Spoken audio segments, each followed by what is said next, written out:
Lily, go on. Lily, go on. Dogs, dogs. Always ruining things, aren't you? She's like, but everybody left me. All the family, they're at church tonight. So I'm here by myself, and it's going to be a fun hour because I got something fun in stored, and we're going to talk about markets and studying markets and where to focus your time, and most importantly, where to focus your money in pulling your niche list. So check this out. We're going to go ahead and get started pretty quick here. I think I've got everything ready to roll. A few more things here. Let's see. Let me pull it up.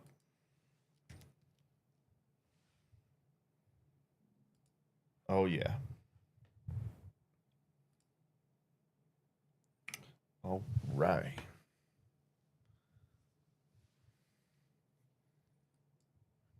And uno mas. One more thing. One more thing.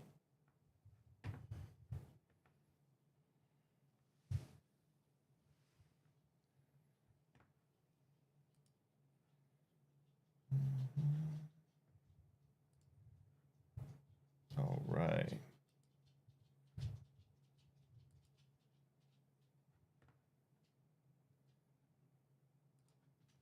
All right, here we go. Let's go ahead and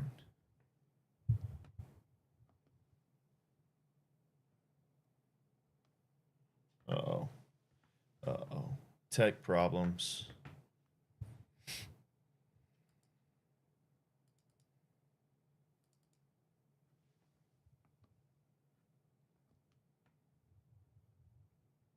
Why is this not working? There we go. All right, now we're cooking. All right. All right, so today is day 3 of the Journey to a Deal Challenge. If you was with us on day 1, we talked about the 4 steps of consistently generating deals, consistently generating leads, consistently generating the most important, and that's conversations. And then day 2, we talked about automating those same processes and how you can plug into an operation, an actual fully built system, and turn it on and consistently pump out conversations, leads, and deals. Today, we're going to talk about how to focus your time, focus your money, focus your energy on the right areas, because one of the biggest lessons I learned in my day was focusing in the wrong areas. If you focus in the wrong markets, you're just going to be spinning your wheels and you're going to be upset because you can't find any good deals with any spreads on them or make anything work because you're just focused in the wrong area. But we live in a day and age where information is everywhere and it's so easy to get. So what I got pulled up in front of me right here is a little slide deck that I put together so I can show you in a very simple way of where to focus your marketing and how to focus it. So let's go ahead and get started here. There's really only 3 different marketing channels that you'll ever use. There really isn't anything else. So let's just look at it. Number 1 is free. All right, the free marketing channels. This is what you hear on YouTube all the time. This is what you hear gurus pitch to you all the time, right? Agent outreach, wholesaling, going into Facebook groups, running and scrubbing Zillow, like all those things. Those are free marketing channels. Those are free places where you can go and you can pull lists, pull home addresses, phone numbers, homeowners, etc., and then start marketing to them by using your cell phone here, and just pick it up and just give them a call. Right, free. It's pretty simple. Now, with free, what is the cost of free? Well, free takes a lot of money. I mean, sorry, a lot of time. All right. So one of the best strategies is what's called driving for dollars. And what that entails is literally, I don't have a piece of paper beside me, but literally you take a notebook and you jump in your car or your truck and you drive your neighborhoods, your local market, and you look for homes that need upkeep, right? Tall grass, outdated roofs, trash cans that are just overflowing, right? Like there's issues with the properties, and you write those addresses down on that piece of paper. You drive around for 30 minutes every other day, whatever that looks like. And in about a week, you should be able to get about 150 properties that are distressed in some way or form. And then you go and run them through a skip tracing provider, get the homeowners' names and phone numbers, and then start marketing to them. Okay. That's driving for dollars. And it's probably one of the best ways to get started in real estate if you're low on capital, meaning you don't have a lot of money to spend, but you got plenty of time. But it does take a lot of time, right? Even when you drive for dollars, you want to take time out to actually plan the route. Now, what's cool about that is that you can actually drive for dollars virtually by just going to Google Maps, dropping a pin, and driving around and looking at satellite images. But with satellite images, you also got to be aware of like when they were taken, right? So at the time of this recording, this live stream is 2025. So if you're on Google Maps, well, it could have a 2023 image or a 2012 or a 2024, right? Like it could be really old. And maybe I'll have time and I'll pull that up for you. All right. So that is free. Then there's outbound marketing. All right. Outbound marketing. This is your cold calling. This is your SMS. This is where you're pulling that list and then you're just blasting out marketing, right? You're not knocking on doors. You're not doing anything like that. It's outbound marketing where you're spending time and a little bit of resource, a little bit of capital because you're using a dialer, using an SMS blast, system or software, and you're getting conversations started, right? That's outbound marketing. Then you got inbound marketing. Now, inbound marketing, in my opinion, I would only want to do inbound marketing if I had a choice. And the reason why is because these people, these leads and contacts that come in through your inbound marketing most likely are the most motivated, and they're already prepped in some way or fashion, meaning the follow-up for them is shorter. And because the follow-up is shorter, the sales cycle for them to actually pay you and make money is shorter. However, it does cost more money. So think direct mail, think pay per click, think pay per lead, right? Those are inbound marketing where they're calling you. All right. So that's just something for you to take in consideration when you start to plan out your marketing strategy. All right, let's go ahead and move on. Now, if you look at all three of these, free, outbound, inbound, ideally in a full operation, when you're actually up and running, you want to start with one and then you want to keep it going and then add in the second one. Keep that one going and add into the third one as you grow and as you start to scale. And then you'll have a full omnipresent business where you're constantly capitalizing on every marketing strategy there is. But with that, it takes a lot of time. So now you got to have people. You got to plug people into each one of these to kind of keep upkeep on it, right? So it is a little bit more complex when you start to scale that away. For most people starting out, the best way to do this is to pick one or pick a mixture of these two and stay away from inbound. All right, so inbound, you can absolutely spend $3,000 and drop a direct mail list and get, some good quality leads and deals out of that. But you spent $3,000, and depending on your skill level, you may have just blown $3,000 because you can't close it and get it across the finish line. So therefore, starting with something like free and outbound is a great way to start. So to dive in and explain to you an actual action plan, well, you take free. Driving for dollars, right? You go out, you build your list, and then maybe you door knock it, right? You're still in free. Well, then you pull your list back in, you skip trace them, and then you upload them into a dialer, and now you start sending out text messages and calls and even RVMs if you're into RVM things, right? Emails, etc. And now you're sending out all this outbound marketing and it's automated because you have a system set up. Okay. If you're still in the free side of it, well, now you're hand dialing and it's very, very time consuming. So keep that in mind whenever you pick and whenever you think about which strategy to focus on. All right. So this is just saying like it's best to go into a combination of the two, and then ideally come into a combination of the three. And then the best scenario is you combine all marketing strategies, and now you got a big win. All right, this is just listing out all the different ways for free marketing. So you got agent outreach, wholesaler outreach, the MLS offer system, door knocking, nursing home outreach, attorneys.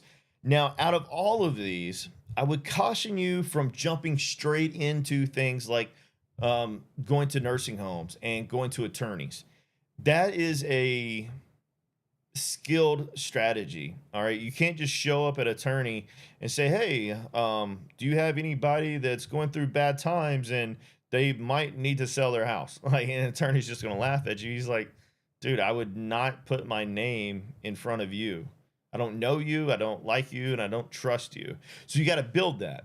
And the way you build that is again, closing deals, building relationships with the attorneys in some form or fashion, actually having a plan that you can pitch to the attorney saying, hey, this is who we're looking for, and then this is the problem and how we solve it. And the attorney's like, okay, I'll put you down, and if something comes across my table like that, then maybe I'll reach out to you. All right, so that's free. Now, the issue with free is it's unpredictable, meaning you don't know when you're going to get paid. And because you don't know when you're going to get paid, you could literally do free for 12 months and not get a deal because it's very sporadic, right? You're using your existing phone, you're using your car, you're using Zillow, etc. It is the cheapest. Agent outreach, right? You could call every agent in your area, and if you don't come across something that actually works for you, they're just going to sell to a retail buyer and you're out of luck, right? So you see kind of how that's unpredictable. Wholesaler outreach, exact same thing, right? Like if you're not getting in touch with wholesalers who need help, who could use your experience, who could use your time to go find buyers, etc., you're just spinning your wheels and they're just going to sell their property. So again, a skill level here. So always think skill level and skill stack. All right. So let's move on to outbound. Now with outbound, email, SMS, cold calling, and RVMs, the average turnaround to get paid is about 4+ months. The reason it's 4+ months is because when you first start, you're building your pipeline. Your pipeline is completely empty. All right, it's bare bones. You have no history. You have no momentum yet. And then you're going to turn on your operation, roll out those conversations every day, and then you're going to start filtering those leads in your pipeline, which is a funnel, right? So picture literally a funnel. And let me just draw this out really quick because this will help you understand what all of this has to do with each other. All right. So anytime you think about marketing, what I want you to imagine is literally a funnel, just like you would use to put oil in your car, right? This is a big mouth up here, and you have all of these contacts. All right. You have contacts, whether that be from free, whether that be from outbound, and you're dumping them into this funnel. And that's going to fill up this first stage. And we call this stage 1. All right. So in stage 1, what we're trying to do is who is the correct or where is the correct phone number? All right. Because you're going to have 3, 4, 5 different phone numbers, and your first job is to figure out which one's correct. So you're going to have dead phone numbers, you're going to have fax machines, you're going to have wrong numbers, you're going to have the sister, you're going to have the tenant, Like you're going to have everybody except for the actual person, and you got to learn how to filter that out. And that's that first step. Now, most people get frustrated here because they're like, oh my gosh, my list is so bad. Do you have anywhere that I can go skip trace my list that actually has good data? Well, I got a news flash for you. All the data is the same. All right. It's just marketing and they sell you. So one investor would be like, oh, I use this batch service. And another investor would be like, I use this flip link service. And, like they're all the same. They're all like tier C data and it's just recycled. Okay. Like that's the truth. I got a buddy who owns a data company, and that's how I learned this. And he's like, yeah, man, we buy fresh data and we load it into our system, and then we just resell that over and over and over again. Right. And that's what everybody does. So whenever you talk about like wrong phone numbers and bad data, what's actually happening is, and the reason you're getting discouraged is because you're only calling one phone number and you don't know what the status of the rest of the phone numbers are. But like the provider that we use, he has a 85% hit rate, meaning if I call every number that's provided, I will have an 85% chance of getting a hold of that homeowner. And then once I get a hold of the homeowner, now I know how to get a hold of them every time. Right? So you as the investor, you want to figure out how to outsource stage one. All right. But right now, I want you to understand that stage one is an absolute must. All right. And then in this funnel, you're going to have stage two. All right. Stage two, these are your tire kickers. All right. So from stage two all the way to stage four, has one thing in common, and that is we have already found the correct phone number. And now you just follow up with them over and over and over again. And that's where the saying, the money's in the follow-up comes. The issue again, starting out in any one of these channels, you don't have anything in these stages. All right. So stage two, correct phone number, yay. But these are tire kickers. You do not want to spend time with anybody in stage two. And right in the Bullseye marketing system, we put in names, which are rating conversations. So for instance, stage two will have a dreamer. And a dreamer says, I want 500K for my $80,000 house. What do you have? And then you ask a clarifying question or disqualifying question. And depending on what that is, you say, yes, you are a dreamer, sir. And then you mark them as a dreamer and you move on. And what happens is we follow up with them in 60 days. Right? And then you have stage three. Now, stage three, this is where you want to spend a lot of time as a lead manager.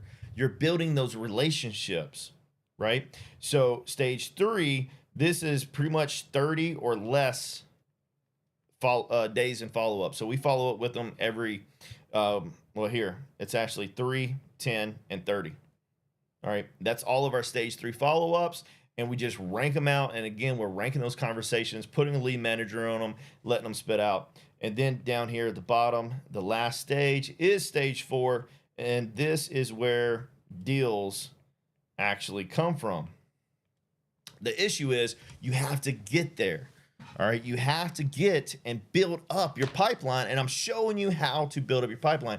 You have to start somewhere. So with outbound marketing, 4+ months, why does it take 4+ months for my payday to happen when it comes to outbound marketing? Well, the reason why is you have to build that funnel. You have to build that pipeline. All right. Now, if we continue and we go look at inbound marketing. All right. Well, inbound marketing is a little bit quicker. All right. So inbound marketing, you've got direct mail, pay per lead, pay per click, your newspaper, your radio, podcast, TV. You get into some deep stuff with ads, and it's SEO, geofencing, running social media ads. And what's happening whenever you get into inbound leads, and I want you to understand this as well. What's happening is you're able to finally skip stage 1 and stage 2, and now you paid extra money to be able to only focus right here in stage 3 and 4. And that's the reason people like the pay-per-click, the pay-per-lead, the direct mail, right? Because they don't have to spend a lot of time in stage 1 or 2. Instead, they're getting people who are a little bit more motivated, and they've already verified you got the correct phone number, you got the correct address, the correct email, and all these things. And now you just got to focus on the follow-up, right? So it's way less stressful. I'm not going to say it's easier. I'm going to say it's less stressful. All right. So that's good stuff. Good stuff. All right. So with inbound, 1 to 3 months time frame on average to get a payday. All right. But you got to be able to spend some money.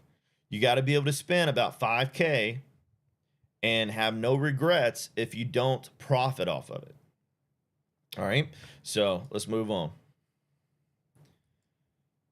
Now, this is what the full operation looks like. So when you get a full real estate operation built out and you have everything pumping, now you have your free marketing running. You've got your outbound marketing running. You've got your inbound marketing running.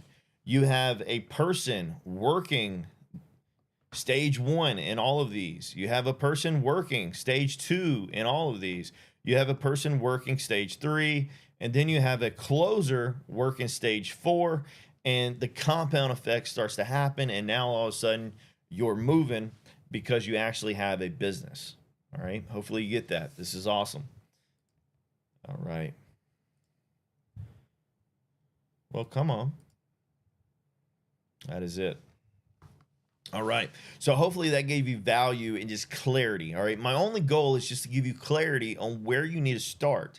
Now, you just discovered the 3 marketing channels, and now I'm going to show you how to go and get the leads or get the list or the contacts. All right. So let's go ahead and understand one more thing.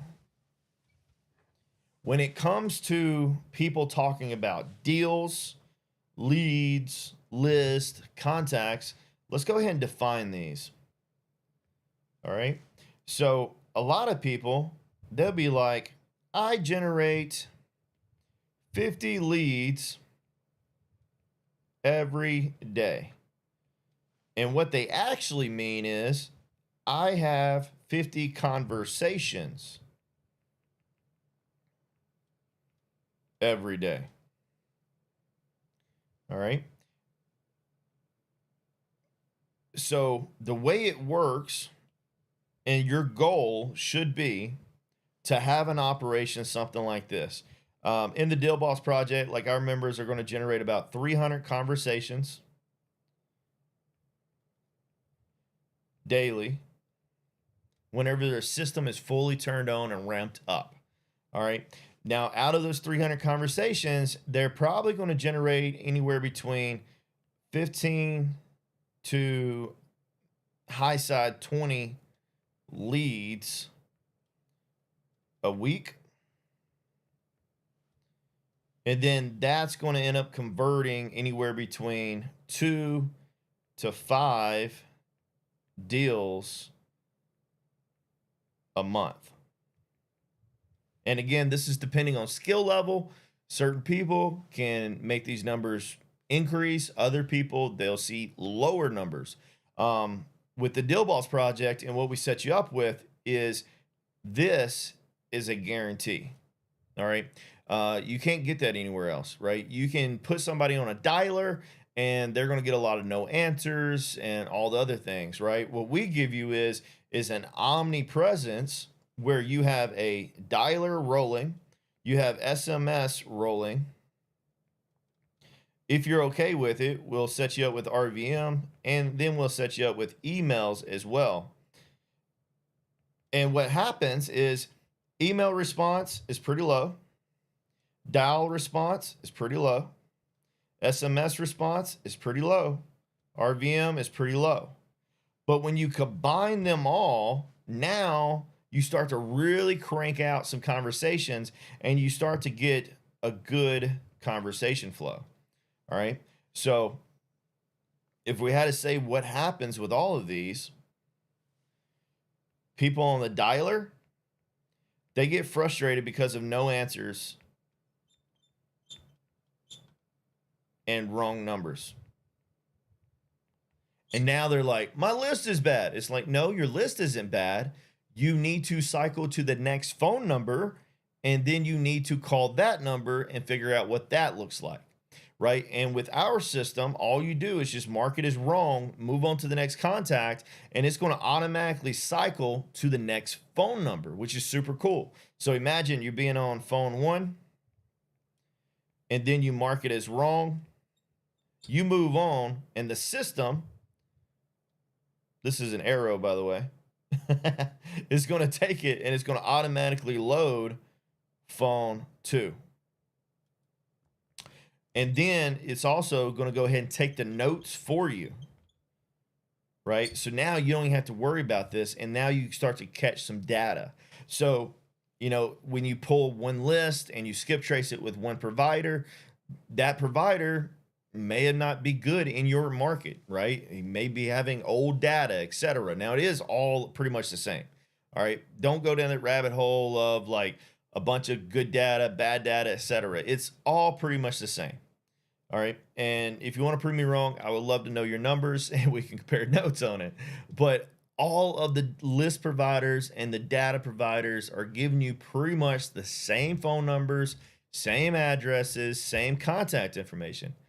The skill comes in what I'm describing here. And this is, again, stage 1. All right. Now, if we took this and then we replace dialing with SMS, exact same issue, right? You're going to have opt-outs. You're going to have dead numbers, and then you're going to have wrong numbers. And again, you mark it, and the system's going to roll in the next phone number. I don't know why I keep drawing an R. The next phone number. So 1 will become 2, and then the system will just automatically start pumping that out. All right. And then you got RVMs. Now, RVMs are not TCPA compliant. And the reason why is it is a pre-recorded voice message. So again, this is optional. You can turn it on or you can just turn it off, right? And we allow you to do that. And with RVMs work really well because what happens with an RVM is you have one phone line, right? That's a phone of some sort. And you are over here with your system. All right. And the system will dial out and then it'll dial out 2 numbers at the same time. And what that does is it says it's going to ring one time and then it's going to essentially disconnect. And this pushes it straight to the voicemail of that seller. Now, if you ever received an RVM, it is kind of strange and it absolutely perks your nose up and you're like, ooh, what is this? Who called me? And RVMs work like a charm. You get a lot of callbacks from RVMs. Normally they don't even listen to the voicemail until later. We have had people, call us and we finally get a hold of us and they're like, yeah, like you sent me the same voicemail like 5 times. And I'm just like, what is the deal? What's going on? But we got a hold of them and we turn them into a buyer or seller or, we put them on our do not call list and move on. Right. And then email, very similar. Most sellers in distress, like they're probably not checking their emails. They're behind on bills and everything else. So, Emails are really good for agent outreach, though. Emails work like a charm for agent outreach. All right, so that's what we got there. Now, let's go ahead and move. And we're going to go in and I'm going to show you where to get some good data and what it actually looks like. All right. So this right here, we call this marketing domination. And whenever you come into the Deal Boss Project, this is literally one of the first calls that I have with you. And I go through and I find the top 10 zip codes for wholesaling, the top 10 zip codes for cash flow, top 10 zip codes for creative finance, and the top 10 zip codes for appreciation. And then we put them on the spreadsheet for you. And, you know, we rank them and all these things. And what you'll see, let me zoom in right here. And what you'll notice is a lot of these are duplicated in markets, but there are different markets for different niches. Now, the reason I pick zip codes is because all markets are not created equal. If you're in real estate and if you ever found a property in a rural area and you try to comp it, you probably got frustrated and you're like, oh my gosh, there's no comps. Well, yeah, because nobody's buying properties out there, right? And there's a market for it. So what are you doing? What are you trying to accomplish, right? And in this first phase, I go through this with you and we dial it in for your business. And you can see the zip code right here, right? So creative 60042, cash flow 60042, appreciation market 60064. So appreciation, that's what type of investor I am. I like investing in appreciation markets with cash flow and opportunities.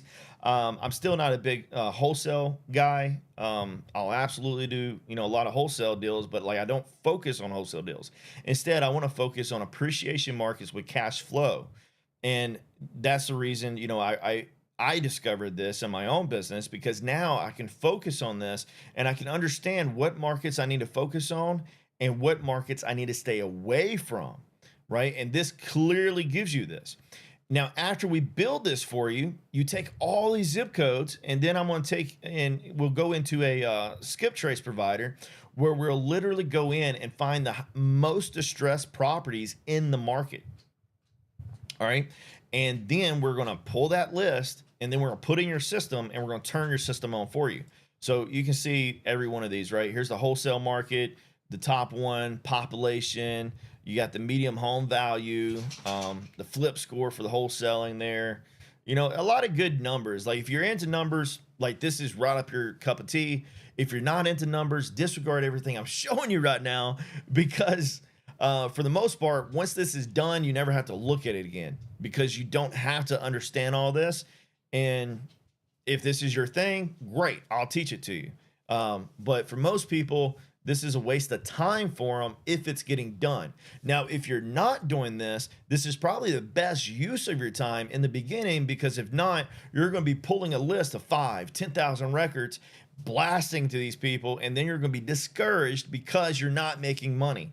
So for instance, months inventory, this is very important to know, right? How much inventory is in every market. And you can see these are zip codes. All right, I want you to understand that. These are zip codes that are probably pretty close together. This top zip code has 1.2 months inventory. The second one has a half a month of inventory. Now, we look at this, the population is probably a little bit different. Yeah, see, population is way different here. So the half a month inventory, well, there's just not that much more. There's just not that much inventory. You know, there's 8,500 people in the zip code versus the first market, there's 73,000. So, you know, we can't just look at this and be like, hey, like this market is where I need to focus on. Like, no, you need to focus on the bigger markets, right? And we take that in consideration as well. So the 73,000, if there's 73,000 people there, that means there's roughly the same amount of houses, right? Probably a little less, you know, give or take, whatever that is. Don't hold me accountable to this, right? I'm not like exact numbers guy here. I just want you to kind of see that there's a big difference between investing in 60042 with 8,500 people in it versus investing in 60085 with 7,300 people, right? Even medium home price, you start to see the patterns here. Good gosh, look at this one right here. So 60045, the medium home price is $1.1 million, right? And then let's go look at this. Watch this. Months inventory, 2.3. Yeah. So market dependability, like understanding what's happening, this helps a lot. Another thing, once you get this market domination report, well, now if you have a VA, well, if they find and run across a deal in 60085, which this Deal Bosses member will be their top zip code, well, now they know that the property should be around 200,000. All right, as far as a ARV. All right, and again, you know, that's not a hard number, so don't hold me to that. Don't run to the table and be like, this is what it has to be. Like, no, that's not what I'm saying. What I'm saying is it's the average, right? So most properties will be selling for around $200,000. It's important to know that. If you don't know that in your market, you're messing up, and you need to go find that. And it's very easy. And I'll show you how to do that for free in just a second. All right. Creative market, exact same thing, right? If you're unfamiliar, if you're unfamiliar with what a creative market is, think equity. So in these creative markets, you're able to do things like subject to, or your wraps. There's all kinds of different creative methods. I don't want to confuse anybody that's unfamiliar with it, but again, look at these zip codes. They flipped. All right. There's a reason why. Right? We're not going to sit here and study this forever, because all you need is your top 10, and all you need is go pull data and focus on it and let what happens. But now you know for sure that you spent your money in the most profitable markets with the most opportunity, and you can make money there versus let's go back over here to target markets and versus, you know, this 24th. So whatever zip code this is, you know, if we have the rest of the data and looking at it, we're probably going to get more days on market, and you know, there's still going to be more bad data points coming with that market. That's just not a good sign to spend your time, spend your resources, and your money into, right? Hopefully you're getting this, yeah? Cash flow, all right? Again, I told you, I am a wealth market, which is appreciation, and a cash flow market investor.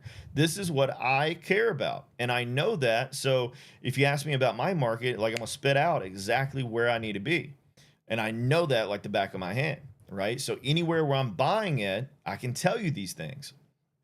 Why can I tell you these things? Because I did the market analysis, and we normally do it depending on the market change. I normally try to do it about once a quarter.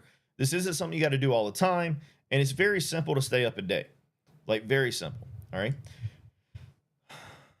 What else is pretty cool that I could show you here? I mean, days on market, I kind of briefly went over that, like days on market, months in inventory. You're going to see a lot of correlation between those two, right? A lot of similarity between them, right? Like months inventory low, days on market probably going to be low.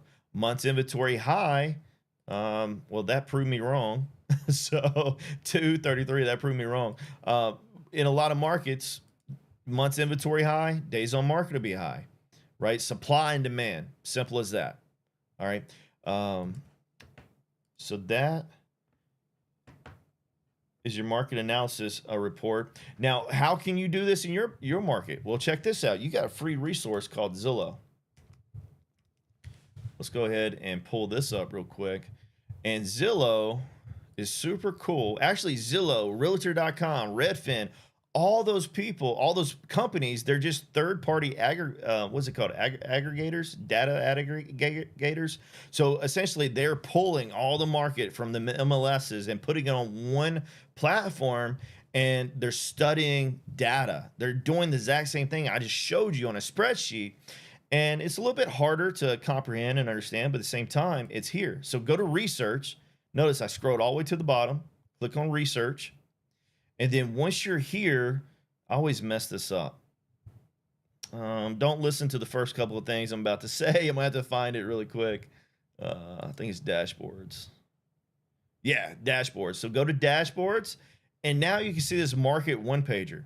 All right. I love looking at this market one pager when I'm unfamiliar with the market. It's new to me, whatever that is. I'll come in here, click on this market one pager, and we'll just spit it out. So like this right here is Atlanta, Georgia. Well, what does that dude look like? I can look at it from a state level or a metro level. So let's go ahead and look at it from the metro level. Go ahead and click on this little one pager here.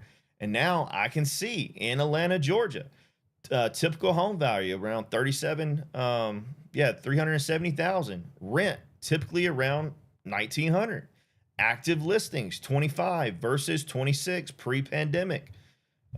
Sales currently 6,100 versus 8,700 pre-pandemic, right? And then we can actually look at this little chart right here. Let's go ahead and zoom in. Before I invest in a market, if I'm holding something, I will absolutely start looking at some history, because the last thing you want to do is hold, like buy and become a landlord in that market when that market's going down. You want to absolutely get into a market when it's going up. And, you know, you can see monthly affordability for new movers. All right. Like this is just a data point. I'm not saying it's the best one to look at for being a landlord, anything. I'm just saying that it's available on this one pager, and it's something for you to understand. It's something for you to discover right now with me. And now you know that you have quick, easy access to this data point, and you can compare it as the future comes your way, right? So right now, where are we at? Homeowner affordability, 20% down. That's November the 30th. 2024, it was 31.6%. What does that actually mean, right? Oh, we just had some type of error over here recording. All right, so what does that actually mean? 20% down. So now we got to go and just look at it. Renter affordability. Okay. And then if we go back, so 20% down. Homeowner affordability. And I'm just acting like I'm studying this for the first time, right? And this is way you need to do it as well. That way you can learn it. Hover your mouse over top of this. Start to make sense of it in your own head. Understand the data points. You know, for anybody that's not used to looking at a graph like this, you know, notice that you have the years down here at the bottom. You got the percentage over here on the left. And it's just really talking about appreciation, right? So homeowners affordability 20% down. Well, this is 31% down. All right, so you gotta disregard, and I can't move my mouse and show you at the same time.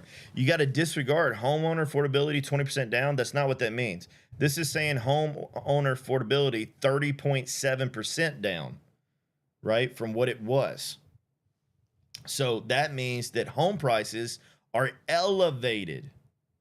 All right, you getting this? They're elevated. They're worth more.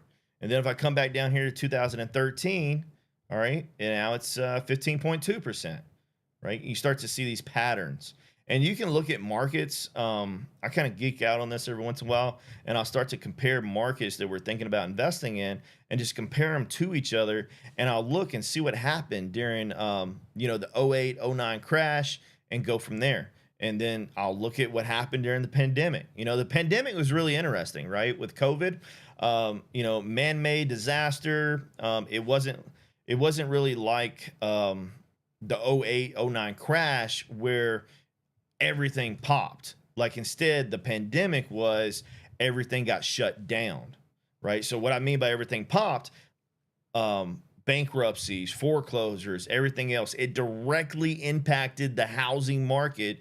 That's a completely different black swan than the COVID crisis that happened, right? COVID crisis didn't really impact home prices at all. What impacted home prices was everything getting shut down, the inflation of money, right? The printing of money, the quantitative easing to lower and prevent interest rates from rising, etc. A lot of stuff happened. And if you start to know this and understand this, well, now you can make better investing decisions as an investor. All right. I know I went kind of deep on there. Sorry if I lost you. Let me know and I'll answer any questions if anybody has any specific questions or even want to dive into your market there. All right. So New listings. This is important to look at, right? And again, you can see all of this on this one pager. So this is December. What year am I looking at? 2024, right? Remember, this is 2025. Well, since this is 2025, one of the things that you can look at is the previous year month that you're currently in, right? So we're currently in February. So what was it in 2024? Well, it was 7.2 thousand listings. And then I can kind of look at what's happening in the market. So May, listings shoot up. This is when school gets out, right? So listings start to come down, right? Homes are being sold, etc. September, homes are being sold. So if I am running a flip in this market, well, now I can look at what happened in 2024 and I can make an educated guess of when I need to actually put it on the market. So, you know, you might have a flip going on where you have a 6-month plan to actually have it on the market. But if you want to try to get it on the market in September, whenever the inventory is down a little bit, then maybe you want to speed that up, right? Or maybe you want to look at it and figure out, okay, hey, we can put these extra features in there, make the property worth a little bit more, make it look better on the MLS, etc. Put some zing features, you know, makes it sell easier. And then, hey, let's shoot for the moon on this thing and really list it at a high price and see what happens, because we're already putting it in on a month where the inventory isn't as high as normal, versus listing something in May where, you know, 2024, has the highest listings, and most likely it'll be the same in 2025 or around that area. All right, hopefully that makes sense to you. Yeah, so that's the one pager. Again, you need to know these numbers. So 378,000, you should be able to spit that out if your market is Atlanta, Georgia, right? Typical rent, you'll be able to spit that out. All right, you got to know this stuff. All right, now let's go ahead and jump.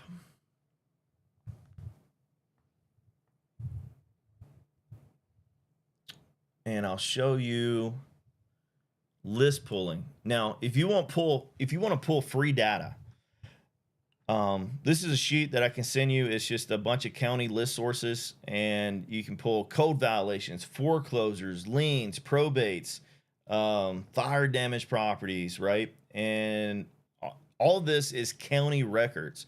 This is probably the best place for you to start if you don't have money to invest in data. So let's go ahead and just pick a random one right here. Here's Miami code violations. I can go to the website here. And never been here before, so let's kind of just look and play around with it here.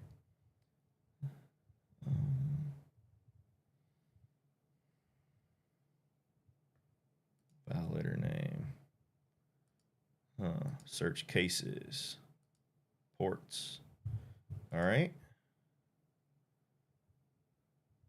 All other code violations, total cases active. They got districts, so now I'm gonna have to go do research on districts. Start. All right, let's start it back in January and see if we can get anything. Submit. All right, so in the code violations, if this was my market, what are we looking at here? Here's the address, there's the owner name. So now I'm pulling records, right? And every market has a different platform for the county, and they're all different. And you'll learn to use the one that you use in your market, okay? Like I said, this list, I can send you this list, but every one of these is going to be completely different to get your data. But I'm just showing you that once you have it pulled up, you can download this and you have their address, you have their name. You can see when the case was open, all these things like these case numbers. You can look that up and you can figure out what the exact code violation was, right? And then it describes it here as well. That's just a permit failure. You can put a VA on this and say, hey, go down through here and find code violations of some type of upkeep, right? Tall grass, whatever that is, right? Those are code violations and you can find them. And now you don't have to spend all that extra time. Um, yeah, anyway, I'm not looking at this stuff. I hate looking at this stuff. I'll put a VA on this and be done. But every one of these looks very different in every county. So for instance, let's go to Palm Beach right here. In this link, I can pull liens, probates, pre-foreclosures, bankruptcies, divorce. So let's go see what this guy looks like. Session has inspired. All right. Do.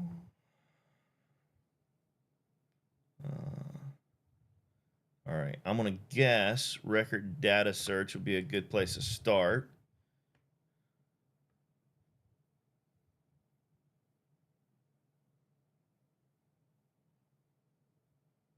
Mm-hmm.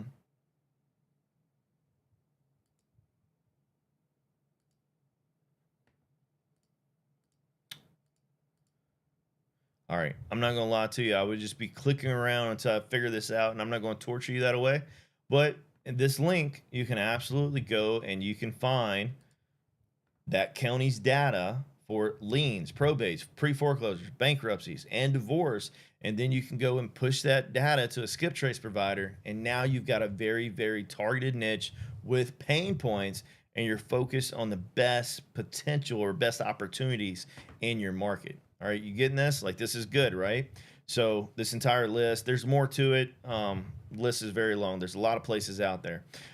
Fire damage. There's actually a subscription that you can get, and I did this for a couple of years actually.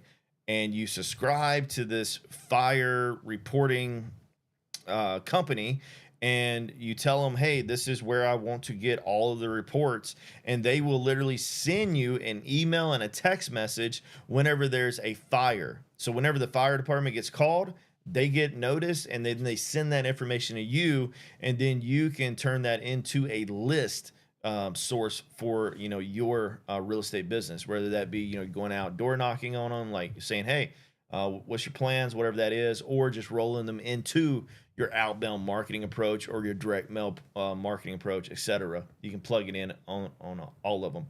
Anyway, my point with this lesson is market research and trying to find exactly where you're going to be focusing can get really overwhelming. It can. However, it should not be overwhelming. Instead, you just need to do something like the market domination report that we do for you. And now you don't have to guess. You know exactly where to focus your time and energy. And then you just show up every day, work your inbox. You start your day with your inbox, you end your day with your inbox. And then you start new conversations every day as well. So if we run into a account holder's account, this member's in Jacksonville, Florida. So with his list, we got stacked motivation here. And again, we did the exact same thing. Pull the market domination, and then we pull something called the motivation score.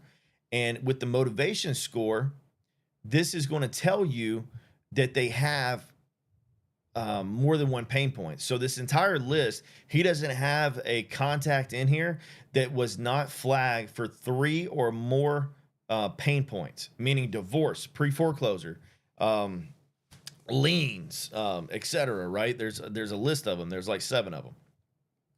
All right, and then he can even filter that, and he can start his outreach if he wanted to with the highest pain points here, and even pick and say, hey, I want to run direct mail to these guys. There's a lot of different strategies that you can do. The important thing is to get started, to load up your operation and let it run. Right? If you was on the beginning of the call, what I was showing you is you're creating a machine that's taking your list, your data, and whether you show up or not, it's creating stage 1 conversations. And the way you do that is you're sending SMS, you're sending RVMs. Again, if you're okay with it, RVMs are not TCPA compliant, so don't do anything that I recommend. This is just for entertainment purposes only. And then you can dial them as well. put a VA on them so you don't have to do it. And then your pipeline is going to start getting stacked. And then you're going to start to have stage 2, right? These are all correct phone numbers. And then you're going to start to find motivation and pain. And then you're going to fill up your stage 3. And then all of a sudden, you're going to have deals coming in stage 4. All right. The issue is you have to be committed long enough to make it where your company, your operation is focused on stage 4 opportunities. All right. So, if you'd like to dive deeper into this, obviously join our free community, dealbossproject.com/invite. It's in the description below if you're looking at Facebook or YouTube, any of those things. I'd love to jump on a strategy session with you, dive into your market, show you what that looks like, and then even talk about what it looks like to give you the sales accelerator where you're getting your website. We get you TCPA compliant. We turn on your marketing. So literally you're spitting out 100 SMSs every day. Again, if you like to, 100 RVMs every day. It's loading your dialer, right? It's all in one system. You don't have to do anything else. You don't have to connect 5, 6 systems anymore to make one thing work. All right. And we give you all the contracts. You click a button, it sends the contracts. All right. You click a button, it's going to send the LOI, the letter of intent, your offer, right? Your written offer.